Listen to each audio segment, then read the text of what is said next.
Channapatna ticket ಗಂಟಿಗೆ ಯತಶ್ರೀ ಹಾಡಿದ ದಳಪತಿ. ಬನ್ನಿ ಕುರಿತು ಒಂದು ಬ್ರೇಕಿಂಗ್ ನ್ಯೂಸ್ ಕೂಡ ಇದೆ.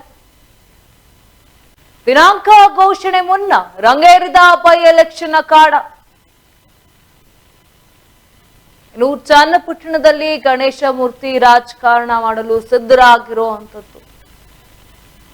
ಚನ್ನಪಟ್ಟಣ ಉಪಚುನಾವಣೆಗೆ ಬಹುತೇಕ ಅಭ್ಯರ್ಥಿ ಫಿಕ್ಸ್ ಆಗಿದೆ. ಬಿಜೆಪಿಗೆ ಚನ್ನಪಟ್ಟಣ ಕ್ಷೇತ್ರ ಬಿಟ್ಕೊಡೋದಿರಲು ಜೆಡಿಎಸ್ ಈಗ ನಿರ್ಧಾರವನ್ನ ಮಾಡಿರುವಂತದ್ದು. ಇನ್ನು ಬಹುತೇಕ ಅಭ್ಯರ್ಥಿ ಟಿಕೆಟ್ ಈಗ ಜೆಡಿಎಸ್ ಪಾಲಾಗಿದೆ. ಇನ್ನು ಚನ್ನಪಟ್ಟಣ ಟಿಕೆಟ್ ಸಿಪಿ ಏನು ಮನವೊಲಿಕೆಯನ್ನ ಮಾಡಿದ್ದಾರೆ. ಬಿಜೆಪಿ ನಾಯಕರ ಮನವೊಲಿಕೆಗೆ ಈಗ ಟಿಕೆಟ್ ಕೂಡ ಆಗಿರುವಂತದ್ದು. ಇನ್ನು ಹೈಕಮಾಂಡ್ ಜೊತೆ ಕುಮಾರಸ್ವಾಮಿ ಸುದೀರ್ಘ ಚರ್ಚೆಯನ್ನ ಮಾಡಿದ್ದಾರೆ. ಹೈಕಮಾಂಡ್ ಮಾತಿಗೆ ಸೊಪ್ಪು ಹಾಕದೆ ಟಿಕೆಟ್ ನ ಉಳಿಸ್ಕೊಂಡಿರುವಂತ HDK ರೀತಿಯಾಗಿ ದಿನಾಂಕ ಘೋಷಣೆ ಮುನ್ನ ರಂಗೇರಿದಂತ ಬೈ ಎಲೆಕ್ಷನ್. ಇನ್ನು ಗಣೇಶ ಮೂರ್ತಿ ರಾಜಕಾರಣ ಚನ್ನಪಟ್ಟಣದಲ್ಲಿ. ಚನ್ನಪಟ್ಟಣ ಟಿಕೆಟ್ ಕಗ್ಗಂಟಿಗೆ ಇದೀಗ ಯತಶ್ರೀ ಹಾಡಿದ ದಳಪತಿ. ಬಹುತೇಕ ಈಗ ಅಭ್ಯರ್ಥಿ ಫಿಕ್ಸ್ ಆಗಿದ್ದಾರೆ ಉಪಚುನಾವಣೆಗೆ. ಬಿಜೆಪಿಗೆ ಚನ್ನಪಟ್ಟಣ ಕ್ಷೇತ್ರ ಬಿಟ್ಕೊಡಲು ನಿರ್ಧಾರವನ್ನ ಮಾಡಿದೆ ಜೆಡಿಎಸ್. ಈಗ ಜೆಡಿಎಸ್ ಪಾಲಾಗಿದೆ ಚನ್ನಪಟ್ಟಣ ಅಭ್ಯರ್ಥಿ ಟಿಕೆಟ್. ಏನು ಯೋಗೇಶ್ವರ್ಗೆ ಬಹುತೇಕ ಮಿಸ್ ಆಗಿದೆ.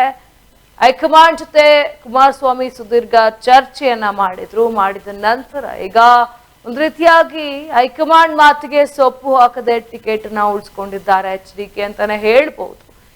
ಏನು ಇನ್ನ ಉಪಚುನಾವಣೆಗೆ ದಿನಗಳು ಕೂಡ ಹತ್ರ ಬರ್ತಾ ಇರುವಂತದ್ದು ಚನ್ನಪಟ್ಟಣದಲ್ಲಿ. ಇನ್ನು ಚನ್ನಪಟ್ಟಣದಿಂದ ಸಿಪಿ ಯೋಗೇಶ್ವರ್ ಅವರನ್ನ ಸ್ಪರ್ಧೆ ಮಾಡಿಸುವ ಬಗ್ಗೆ ಇದೀಗ ಬಿಜೆಪಿ ನಾಯಕರು HD ಕುಮಾರಸ್ವಾಮಿ ಮನವೊಲಿಕೆಗೆ ಕೂಡ ಮುಂದಾಗಿದ್ರು. ಆದ್ರೆ ಏನು ಇದಕ್ಕೆ ವಿರೋಧವನ್ನ ವ್ಯಕ್ತಪಡಿಸಿರುವ ಕುಮಾರಸ್ವಾಮಿ ಅಂದ್ರೆ ಹೈಕಮಾಂಡ್ ಜೊತೆ ಚರ್ಚೆಯನ್ನ ಕೂಡ ನಡೆಸಿದ್ರು. ಇದೀಗ ಏನು ಚನ್ನಪಟ್ಟಣ ಉಪಚುನಾವಣೆ ಈಗ ಜೆಡಿಎಸ್ ಪಾಲಾಗಿರುವಂತದ್ದು. ಉಪಚುನಾವಣೆ ದಿನಾಂಕ ಘೋಷಣೆಗೂ ಮುನ್ನವೇ ರೀತಿಯಾಗಿ ಚನ್ನಪಟ್ಟಣ ಉಪಚುನಾವಣೆ ಅಖಾಡ ರಂಗೇರ್ತಾ ಇದೆ ಒಂದು ಕಡೆ.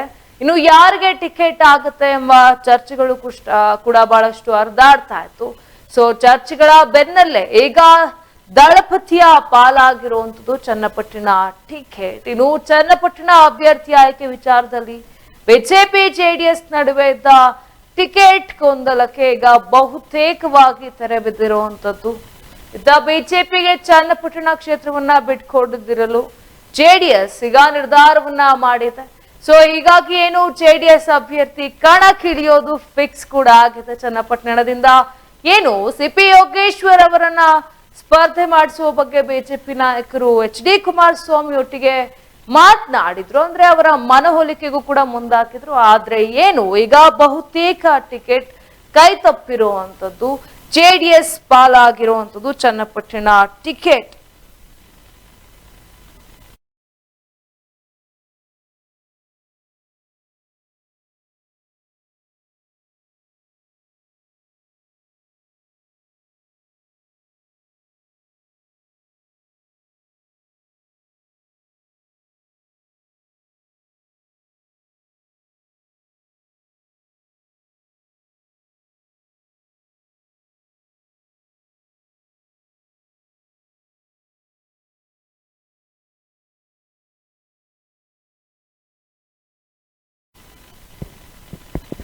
ಏನು ಚನ್ನಪಟ್ಟಣ ಅಭ್ಯರ್ಥಿ ಆಯ್ಕೆ ವಿಚಾರದಲ್ಲಿ ಜೆಡಿಎಸ್ ಬಿಜೆಪಿ ನಡುವೆ ಇದ್ದ ಟಿಕೆಟ್ ಗೊಂದಲಕ್ಕೆ ಈಗ ಬಹುತೇಕ ತೆರೆ ಬಿದ್ದಿದೆ.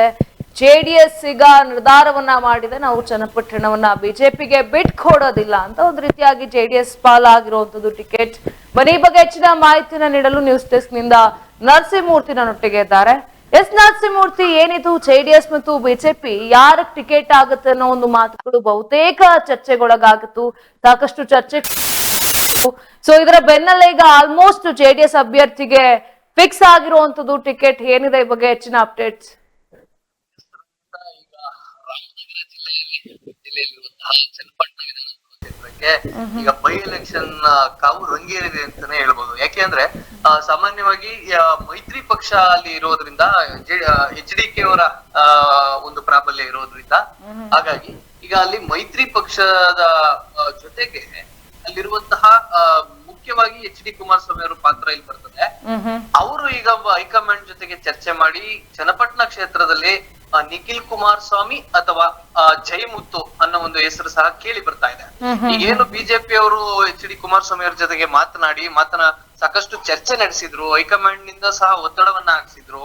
ಆದ್ರೆ ಯಾವುದೇ ಕಾರಣಕ್ಕೂ ಚನ್ನಪಟ್ಟಣ ಕ್ಷೇತ್ರವನ್ನು ಬಿಟ್ಕೊಡದಂತಹ ಎಚ್ ಡಿ ಕೆ ಈಗ ಆ ಒಂದು ಕ್ಷೇತ್ರವನ್ನ ತಮ್ಮ ಬುಟ್ಟಿಗೆ ಹಾಕೊಂಡಿದ್ದಾರೆ ಅಂತಾನೆ ಹೇಳ್ಬೋದು. ಇಡೀ ಬೈ ಎಲೆಕ್ಷನ್ ಗೆ ಅಭ್ಯರ್ಥಿಯನ್ನು ಸಹ ಫಿಕ್ಸ್ ಮಾಡಿ ಇಟ್ಕೊಂಡಿದ್ದಾರೆ ಅನ್ನೋ ಸಹ ಮಾಹಿತಿ ಸಹ ಲಭ್ಯವಾಗಿದೆ. ಒಟ್ಟಾರೆ ಅಲ್ಲಿನ ಏನು ಜೆಡಿಎಸ್ ಪ್ರಾಬಲ್ಯ ಈಗ ಹೆಚ್ಚಾಗಿದೆ ಅಂತಾನೆ ಹೇಳ್ಬೋದು. ಈಗ ಸಿ.ಪಿ. ಯೋಗೇಶ್ವರ್ನಲ್ಲಿ ನಿಲ್ಲಿಸ್ಬೇಕು ಅಂತ ಒಂದಿಷ್ಟು ಬಿಜೆಪಿ ನಾಯಕರು ಹೈಕಮಾಂಡ್ ಗೆ ಹೇಳಿ, ಹೈಕಮಾಂಡ್ ರಿಂದ ಸಹ ಎಚ್ ಡಿ ಕುಮಾರಸ್ವಾಮಿ ಅವ್ರ ಜೊತೆ ಮಾತುಕತೆ ನಡೆಸಿ ನೀವು ಸಿ.ಪಿ. ಯೋಗೇಶ್ವರ್ ಅವರಿಗೆ ಆಸ್ಥಾನವನ್ನು ಬಿಟ್ಕೊಡಿ ಆ ಒಂದು ಕ್ಷೇತ್ರವನ್ನ ಅಂತ ಹೇಳಿದ್ರು. ಆದ್ರೆ ಕಡಾಖಂಡಿತವಾಗಿ ನಿರಾಕರಿಸಿರುವಂತಹ ಎಚ್ ಡಿ ಕುಮಾರಸ್ವಾಮಿ ಅವರು ಇಲ್ಲ, ಆ ಕ್ಷೇತ್ರವನ್ನ ನೀವು ಜೆಡಿಎಸ್ ಗೆ ಬಿಟ್ಕೊಡ್ಬೇಕು ಅಂತ ಸರಾಸಗಟಾಗಿ ಒತ್ತಡವನ್ನ ಹಾಕಿ ಆ ಕ್ಷೇತ್ರವನ್ನ ಈಗ ತಮ್ಮ ಪಾಲ್ ಮಾಡ್ಕೊಂಡಿದ್ದಾರೆ ಜೆಡಿಎಸ್. ಈಗ ನಾವು ಒಂದು ಮೂಲಗಳ ಪ್ರಕಾರ ನಿಖಿಲ್ ಕುಮಾರಸ್ವಾಮಿ ಏನು ರಾಜ್ಯ ಯುವ ಘಟಕದ ಅಧ್ಯಕ್ಷರಿದ್ದಾರೆ, ಅವರು ಈಗ ಸ್ಪರ್ಧೆ ಮಾಡ್ತಾರೆ ಅನ್ನೋ ಮಾಹಿತಿ ಸಹ ಸಿಗ್ತಾ ಇರುವಂತದ್ದು. ನಿಖಿಲ್ ಕುಮಾರಸ್ವಾಮಿ ಬಹುತೇಕ ಏನಾದ್ರು ಸ್ಪರ್ಧೆ ಮಾಡುವಂತ ಸಾಧ್ಯತೆ ಇದೆ. ಅವರು ಸ್ಪರ್ಧೆ ಮಾಡದೇ ಇದ್ರೆ ಅಲ್ಲಿರುವಂತ ಸ್ಥಳೀಯ ಎಚ್.ಸಿ. ಜಯಮುತ್ತು ಅನ್ನೋರು ಸಹ ಅಲ್ಲಿ ಈಗಾಗ್ಲೇ ಒಂದಿಷ್ಟು ಪ್ರಬಲ ಆಕಾಂಕ್ಷಿ ಆಗಿರುವಂತದ್ದು ಚನ್ನಪಟ್ಟಣ ಕ್ಷೇತ್ರದಲ್ಲಿ. ಅವರಿಗೆ ಟಿಕೆಟ್ ಕೊಡುವಂತ ಸಾಧ್ಯತೆಗಳು ಹೆಚ್ಚಾಗಿದೆ. ಒಟ್ಟಾರೆ ಜೆಡಿಎಸ್ ಕಡೆಯಿಂದ ಟಿಕೆಟ್ ಅಂತೂ ಕನ್ಫರ್ಮ್ ಆಗಿದೆ. ಈಗಾಗಲೇ ಅದನ್ನ ಅವರ ಪ್ರಾಬಲ್ಯಕ್ಕೆ ತೆಗೆದುಕೊಂಡಿದ್ದಾರೆ. ಅವರ ಈಗ ಅದೇ ಟಿಕೆಟ್ ವಿಚಾರದಲ್ಲಿ ಈಗಾಗಲೇ ಎಚ್ ಡಿ ಕೆ ಈಗ ಪಾತ್ರವನ್ನ ವಹಿಸಿ ಆ ಟಿಕೆಟ್ ಅನ್ನ ತಮ್ಮ ಹಿಡಿತದಲ್ಲಿ ಇಟ್ಕೊಂಡಿದ್ದಾರೆ. ಅಂದ್ರೆ ನಿಖಿಲ್ ಈಗ ಬರ್ತಿರುವಂತ ಮೂಲಗಳ ಪ್ರಕಾರ ಸದ್ದಾಗ್ತಾ ಇರೋದು ನಿಖಿಲ್ ಕುಮಾರಸ್ವಾಮಿ ಅವರು ಸ್ಪರ್ಧೆ ಮಾಡ್ತಾರೆ ಅಂತ.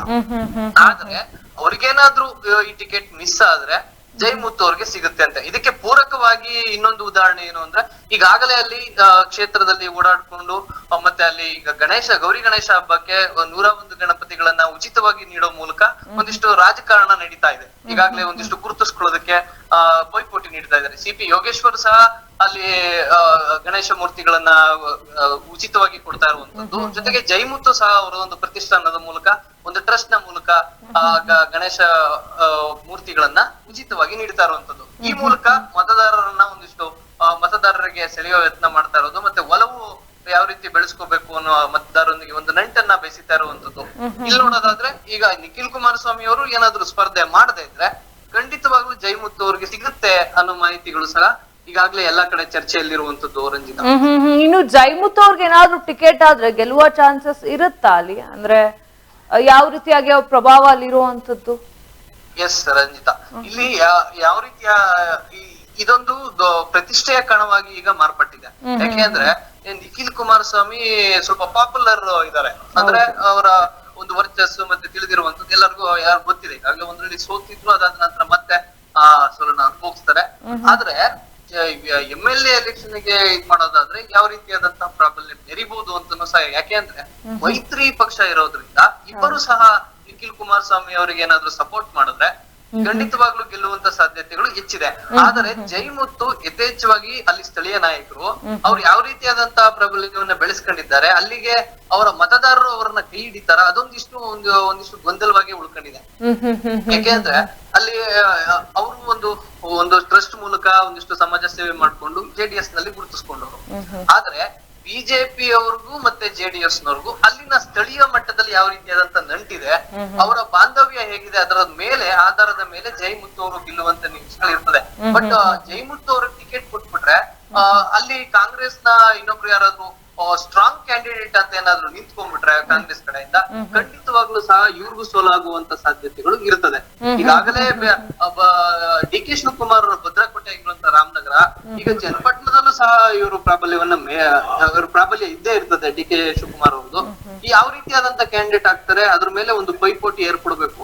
ಖಂಡಿತವಾಗ್ಲೂ ಕಾಂಗ್ರೆಸ್ ದಿನಾಂಕ ಘೋಷಣೆಗೂ ಮುನ್ನ ಕಾಂಗ್ರೆಸ್ ಏನಾದ್ರು ಅಭ್ಯರ್ಥಿಯನ್ನ ಘೋಷಣೆ ಮಾಡಿದ್ರೆ ಖಂಡಿತವಾಗ್ಲೂ ಎಚ್.ಡಿ.ಕೆ ಅವರ ಕಡೆಯಿಂದ ಅಥವಾ ಜೆಡಿಎಸ್ ಕಡೆಯಿಂದ ನಿಖಿಲ್ ಕುಮಾರಸ್ವಾಮಿ ಅವರನ್ನ ಅಚ್ಚರಿ ರೀತಿಯಲ್ಲಿ ನಿಲ್ಲಿಸುವಂತ ಸಾಧ್ಯತೆ ಹೆಚ್ಚಿದೆ ಅಂತಾನೆ ಹೇಳ್ಬೋದು. ಎಸ್ ಧನ್ಯವಾದಗಳು ನರಸಿಂಹಮೂರ್ತಿ ಅವರು ನಿಮ್ಮೆಲ್ಲ ಮಾಹಿತಿಗಾಗಿ. ಏನು ರೀತಿಯಾಗಿ ಚನ್ನಪಟ್ಟಣದಿಂದ ಸಿಪಿ ಯೋಗೇಶ್ವರ್ ಅವರನ್ನ ಸ್ಪರ್ಧೆ ಮಾಡಿಸೋ ಬಗ್ಗೆ ಬಿಜೆಪಿ ನಾಯಕರು ಬಹಳಷ್ಟು ಚರ್ಚೆಯನ್ನ ಕೂಡ ಮಾಡಿದ್ರು. ಈಗಷ್ಟೇ ನರಸಿಂಹಮೂರ್ತಿ ಅವರು ನನ್ನೊಟ್ಟಿಗೆ ಮಾತನಾಡ್ತಾ ಹೇಳ್ತಾ ಇದ್ರು, ಬಹಳಷ್ಟು ಚರ್ಚೆಗಳು ಕೂಡ ಆಗಿತ್ತು. ಎಲ್ಲೊಂದು ಕಡೆ ಬಿಜೆಪಿಗೆ ಟಿಕೆಟ್ ಕೊಡೋದಿಕ್ಕೆ ಬಿಜೆಪಿ ನಾಯಕರು ಕೂಡ HD ಕುಮಾರಸ್ವಾಮಿ ಅವರನ್ನ ಮನವೊಲಿಕೆಗೆ ಬಹಳಷ್ಟು ಪ್ರಯತ್ನವನ್ನ ಪಟ್ಟಿದ್ರು. ಆದ್ರೆ ಯಾವ ಮನವೊಲಿಕೆನೂ ಈಗ ವರ್ಕೌಟ್ ಆಗಿಲ್ಲ ಅನ್ನೋ ರೀತಿಯಲ್ಲಿ ಕಾಣ್ತಾ ಇದೆ. ಈಗ ಚನ್ನಪಟ್ಟಣ ಏನು ಟಿಕೆಟ್ ಇದೆ, ಟಿಕೆಟ್ ಈಗ ಬಹುತೇಕ JDS ಪಾಲಾಗಿರುವಂತದ್ದು. ಆದ್ರೆ ಏನು ಇನ್ನು ಯಾರು ನಿಲ್ತಾರೆ ಅಭ್ಯರ್ಥಿ ಅನ್ನೋದು ಪ್ರಶ್ನೆಯಾಗೆ ಉಳಿದಿರುವಂತದ್ದು. ಇನ್ನು ನರಸಿಂಹಮೂರ್ತಿ ಅವರು ಹೇಳ್ತಾ ಇದ್ರು, ಜೈಮುತ್ತು ಆಗಿರ್ಬೋದು, ನಿಖಿಲ್ ಕುಮಾರಸ್ವಾಮಿ, ಸೊ ಇವರಿಬ್ಬರಲ್ಲಿ ಒಬ್ರನ್ನ ಅಲ್ಲಿ ಅಭ್ಯರ್ಥಿಯನ್ನ ಮಾಡೋದಾಗಿ ಈಗ ಚಿಂತನೆಗಳು ಆಗ್ತಾ ಇರುವಂತದ್ದು. ಬಟ್ ಆದ್ರೂ ಕೂಡ ಈಗ ಕಾದ್ ನೋಡ್ಬೇಕಿದೆ ಯಾರು ಅಭ್ಯರ್ಥಿ ಆಗ್ತಾರೆ, ಇನ್ನು ಕಾಂಗ್ರೆಸ್ ಇಂದ ಯಾರು ಕಣಕ್ಕಿಳಿತಾರೆ, ಈಗ ಯಾರು ಪಾಲಾಗುತ್ತೆ ಉಪಚುನಾವಣೆ, ಇದನ್ನೆಲ್ಲವನ್ನು ಕೂಡ ಕಾದು ನೋಡ್ಬೇಕಿದೆ. ಸದ್ಯಕ್ಕೆ ಈಗ ಏನು ಚನ್ನಪಟ್ಟಣದ ಉಪಚುನಾವಣೆ ಈಗ JDS ಪಾಲಾಗಿರುವಂತದ್ದು.